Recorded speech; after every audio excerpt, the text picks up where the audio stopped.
What is high blood pressure, also known as hypertension?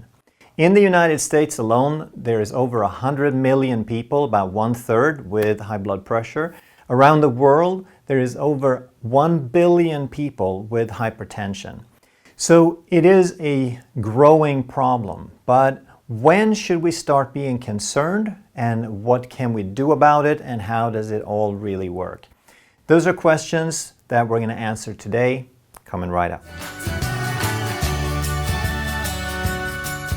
Hey, I'm Dr. Ekberg. I'm a holistic doctor and a former Olympic decathlete. And if you'd like to truly master health by understanding how the body really works, make sure you subscribe and hit that notification bell so that you don't miss anything. So first, what is your blood pressure supposed to be? Well, the normal has always been considered 120/80. That's what most healthy people have. Then in the past, anything from 120 up to 140 used to be called either high normal or pre-hypertension. So it was still considered like, yeah, it's a little bit high, but it's not a big problem. Then they've changed the guidelines lately. And now anything over 120 is considered elevated blood pressure. So if you have 121, that is now considered, you're officially have elevated high blood pressure.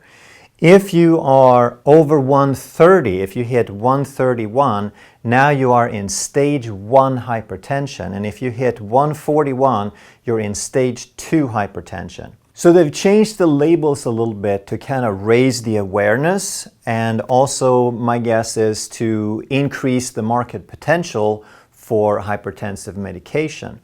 It used to be stage 1 was 140 to 160, and you weren't really considered really hypertensive until you were over 160 and you were in stage 2. There's never actually been any conclusive evidence of damage from blood pressure until it gets over 160.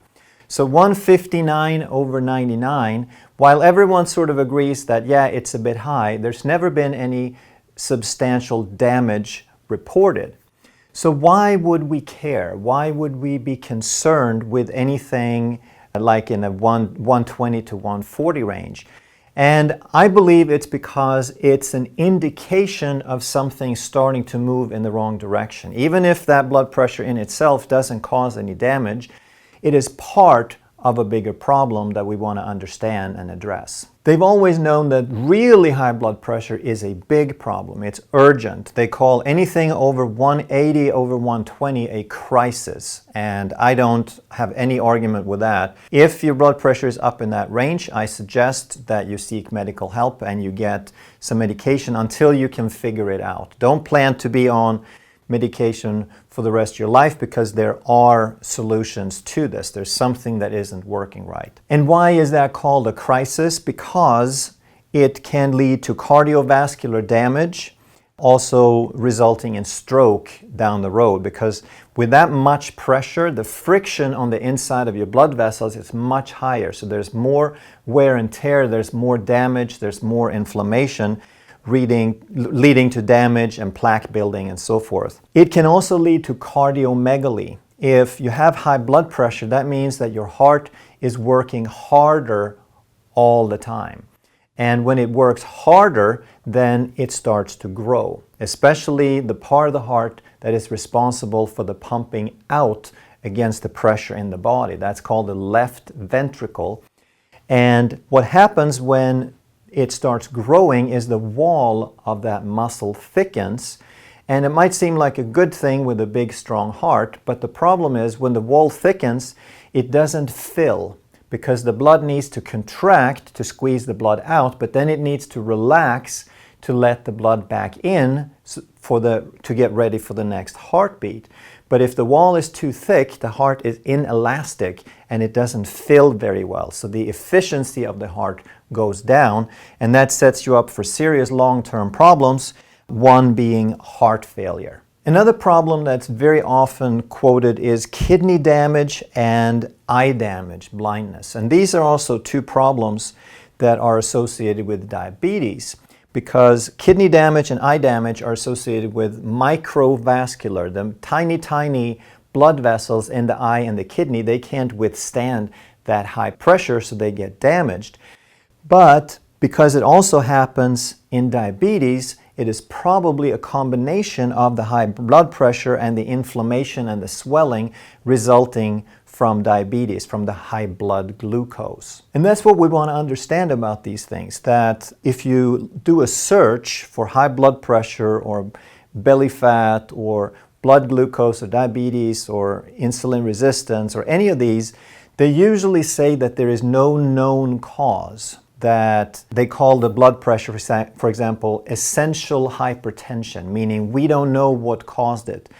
And it's because they're looking for a single cause, they're looking for a direct cause rather than a group of circumstances. And that group of circumstances is syndrome X. So the lower levels of blood pressure are not necessarily dangerous in themselves, but they point to a growing imbalance. And that's why high blood pressure is associated with syndrome X, with metabolic syndrome. And it's also associated with dementia. But the blood pressure isn't the direct cause of these, even though they often quote it because they don't clarify the cause and effect, because they're always looking at a single thing. But metabolic syndrome is belly fat, diabetes, insulin resistance, high blood glucose, high triglycerides, low HDL, and high blood pressure. And all of these are a result of insulin resistance and of congestion in the body. That's why insulin resistance is the big problem, and the blood pressure just kind of gets tagged along at the tail end of that. So let's talk a little bit about the bigger picture here. What's the purpose of blood pressure? What is blood pressure? Well, blood pressure is when the heart squeezes against a certain resistance. So when we look at the number of 120 over 80, the 120 is called systolic. That's when the heart contracts. When the heart actively works, the blood pressure goes up. Then when the heart relaxes, we still need a certain baseline pressure to keep the blood flowing, to keep the blood where it's supposed to be. There's two reasons why we have blood pressure. And one is that we need a certain pressure to keep the blood moving, and the second is we need a certain amount of pressure to work against gravity. Why do we want to keep the blood moving? Why do we want to have different amounts of blood moving? Because blood is the resource delivery system in the body. All the resources get transported, they get distributed depending on how much blood goes to the different body parts. So there's oxygen and glucose and fatty acids and ketones and minerals and vitamins and hormones. They all get in the blood because they're about to get delivered. So that's the purpose of having blood pressure. The second thing to understand is that blood pressure is a variable. High blood pressure is not something that jumps on you because you're unlucky, because you get a disease. It's because your body is creating the high blood pressure for a reason in this moment, and this moment, and this moment, and this moment. Every time the heart beats, depending on circumstances, you create blood pressure. If you exercise, for example, then it's normal for blood pressure to be 220. The systolic, the high number, can be 220 when you exercise, and that is perfectly normal because that's what your body needs in that moment to deliver the appropriate amount of fuel to the tissues. But hypertension, the unbalanced situation, is when your blood pressure goes up for some reason and then the body fails to bring it back to balance. So blood pressure is a variable. It's created in every moment of your existence, and high blood pressure is a failure to regulate it properly. So why is the number 120 over 80? Why is that normal? Is there a reason? Well, of course there's a reason. The body is not random. It's super intelligent. It's going to maintain the appropriate blood pressure in that situation. It has to do with two reasons. One is it takes a certain pressure to keep the blood moving, and then it takes a certain pressure to lift the blood up against gravity. When we have a certain distance from the heart to the brain, the blood has to be maintained at a pressure high enough to be squeezed from the heart to the brain against gravity. That's why we have different blood pressure when we lay down versus when we stand up. So if you lay down and you stand up quickly and you get a little lightheaded, that's a sign that your body couldn't react fast enough, that you have a little bit of adrenal fatigue. The adrenals make adrenaline that squeeze on the blood vessels. So when you stand up, the blood rushes to your feet. If the squeeze is appropriate and fast enough, then the blood stays in the brain. If it's not fast enough, gravity takes over and the brain is left without blood. You get lightheaded. So 120 is the number that we need to get the blood from the heart to the brain when we're standing up. The 80 is how much background pressure we need, because if all the blood vessels relaxed completely, all the blood would end up in your feet. And it wouldn't matter how hard the blood pumped, because you'd walk around with huge feet. The body is smart, so it's going to maintain the right pressure to distribute the blood throughout the body. And that's why 120/80. But what it also means is that if your brain is further from your heart than most people, then you need more blood pressure. The taller you are and the longer your neck is, the more likely that 130 or even 140 is normal for you. So we said that blood pressure is a variable, that your nervous system will regulate how hard the heart squeezes and how much the blood vessels resist. And there are signals and there's hormones and there's a very complicated, intricate system. And because it's all about fuel delivery, that's the ultimate purpose, is to deliver oxygen and nutrients and fuel to the body, then any condition where you have a lessened ability to deliver the fuel or an increased need, then your body might compensate by increasing blood pressure. Smokers, for example, they inhale carbon monoxide on a regular basis.